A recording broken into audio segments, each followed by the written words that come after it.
Salam alaikum et bonjour à tous. Nous tenons à remercier tous les organisateurs de cette conférence pour accepter notre participation qui est réalisée par moi-même, Iman Rahmoun, étudiante en deuxième année doctorat physique énergétique LMD, et monsieur le professeur Sadi Bogoul, intitulée L'amélioration de l'écoulement de convection naturelle dans une cavité de forme H remplie d'un nanofluide Al23O. Durant les dernières années, des efforts énormes ont été fournis sur les projets de recherche afin d'améliorer le transfert thermique. Pour cela, on commence notre étude par un plan de travail qui contient une introduction, ensuite une recherche bibliographique, on présente le modèle physique et numérique, on passe aux résultats et discussions et on termine par une conclusion et des perspectives. La question qui se pose, c'est quoi le nanofluide? Le premier qui utilisait le terme nanofluide est Cho en 1995 à laboratoire de USA. Tout simplement, le nanofluide est une nouvelle technologie qui permet de suspendre les particules de taille nanomètre dans un fluide de base. La figure suivante représente la méthode de préparation des nanofluides. Les types de nanoparticules généralement utilisés sont métalliques comme le cuivre, l'aluminium et l'argent, l'oxyde comme l'oxyde de l'aluminium, l'oxyde de fer, nanotype carbone comme le diamant. Pour le fluide de base, on trouve l'eau, huile, éthylène glycol. Pour réaliser cette étude, il faut connaître les propriétés thermophysiques d'un nanofluide. Ces propriétés sont la fraction volumique et le rapport entre le volume des nanoparticules divisé par le volume total. Pour la conductivité thermique, on utilise le modèle de Maxwell, représenté dans cette formule, où l'indice NF est le nanofluide, S nanoparticules, F est le fluide de base. Pour la viscosité dynamique, on utilise le modèle de Brinkmann, qui est donné par l'expression suivante. Pour la densité ou la masse volumique, on utilise le modèle de Pack-Hitchell, représenté dans cette formule. Pour le coefficient de la dilatation thermique, on utilise cette loi. C'est à peu près la même loi que ressemble la masse volumique. Pour la chaleur spécifique, on utilise le modèle de Xan et Rotzel, représenté dans ce diapo. On trouve diverses applications qui peuvent utiliser les nanofluides, tels que le refroidissement et le chauffagement des composants électroniques, les PV solaires et les collecteurs solaires paraboliques, ainsi de suite.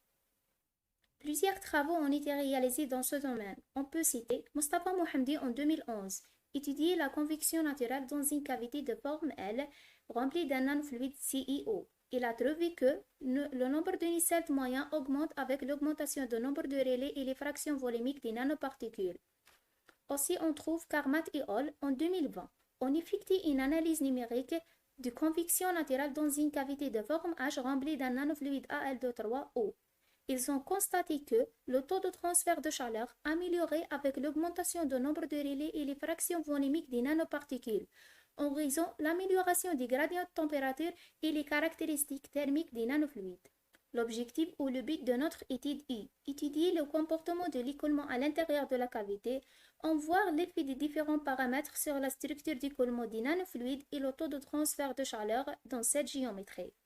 Dans ce diapo, nous présentons la géométrie qu'on a étudiée. Il s'agit d'une cavité de forme H remplie d'un nanofluide Al23O.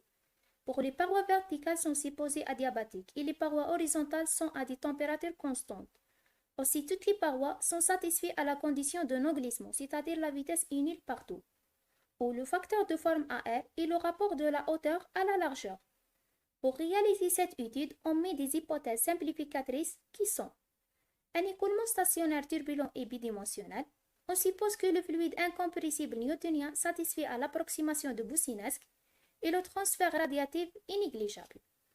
L'écoulement est géré par un ensemble des équations connues, qui sont les équations de conservation de masse, quantité de mouvement et l'équation de l'énergie. Pour la turbulence, on utilise le modèle K-epsilon, compose en deux équations. Le premier est l'équation de l'énergie cinétique turbulente et la deuxième l'équation de la dissipation visqueuse. On a aussi deux nombres adimensionnels principaux, le nombre de relais et le nombre de nacelles moyens qui est le rapport entre le transfert convectif et le transfert conductif. Toutes les équations écrites avant peuvent être représentées par l'équation générale de transport suivante, composée par un terme instationnaire plus un terme convectif égale un terme diffusif plus un terme source. Comme la résolution analytique de cette équation est très difficile ou impossible, pour cela on fait une simulation numérique à partir de code de calcul InsysFluent qui est basé sur la méthode de volume fini. On passe maintenant à l'interprétation des résultats, mais avant tout, on explique un peu le maillage qu'on a choisi. On a choisi un maillage qui est très raffiné pour capter tous les gradients qui développent proche des parois. Aussi, la qualité du maillage est très importante dans la stabilité et la précision des résultats qu'on a obtenus. Comme des résultats obtenus, on commence par le champ thermique. On constate que la variation de température est observée proche des parois, où on a une formation des couches limites. Aussi, le mouvement de fluide dit à la différence de densité qui dit à la différence de température. C'est les forces de flottabilité. On remarque que l'addition des nanoparticules permet d'augmenter la température par rapport au fluide de base qui est l'eau.